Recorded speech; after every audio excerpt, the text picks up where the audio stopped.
Ụtụtụ ọma, ehihie ọma, abalị ọma, ụmụ Biafra.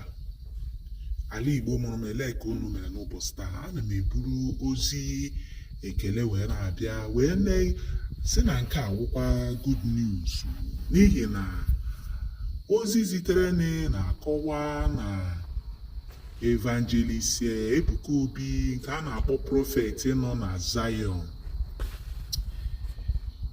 na ọ bụrụ ya nwa ihe kpara nkata iwere ndị eke ije wee buru nwanne anyị nwoke a na-akpọ Mathias ezeaku, na aka ya dịkwa ọcha na ya wụ ihe n'ivin na o mechara na congregation ya, o wee kpọpụta aha ndị buru Mathias wee sị ha biko ha jee kpọpụtakwa Mathias.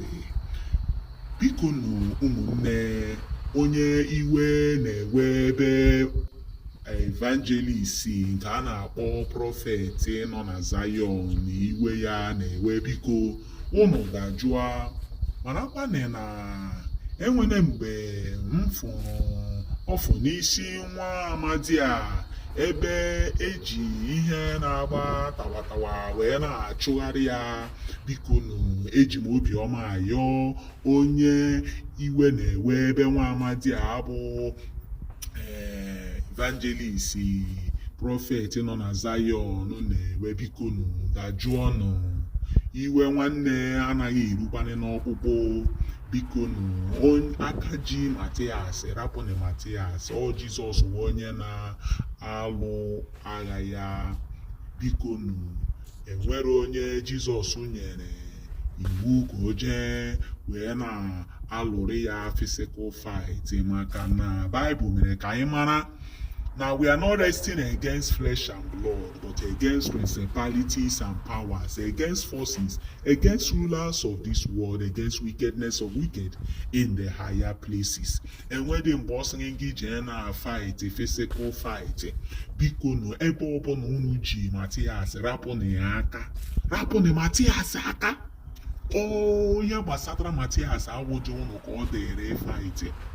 Ọ bụrụ na Jizọs Kraịst nke anyị na-efe, onye ihe ọma niile si n'aka ya wee na-abịa, ọ bụ ya wụ onye ma otu oge si wee handụlụ Mathias, ọ bụrụ human being.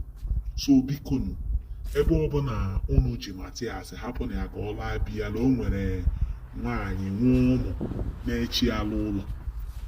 Mana biko nụ, iwu unu dajụọ ebe evangelist Ebuka Obi nọ.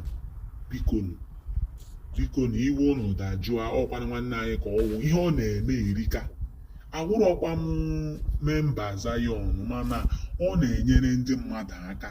Anyị na-afụnụ ya n'onyonyo ihe ọ na-eme, na-ehepụ ndị na-agba ashawo, na-akpọpụta ha from ashawo biznes, na-enye ha ọrụ, na-enye ha gịnị ka a na-ekwu. Biko na ọ bụrụ na enwere ihe ọzọ ọ na-eme, at least ọ na-anapụta, ọ na-ehepụ ndị na-enwero ka ọra ha. Ka anyị put there and tell me I'm lying. So guys, tell me what you think about the video.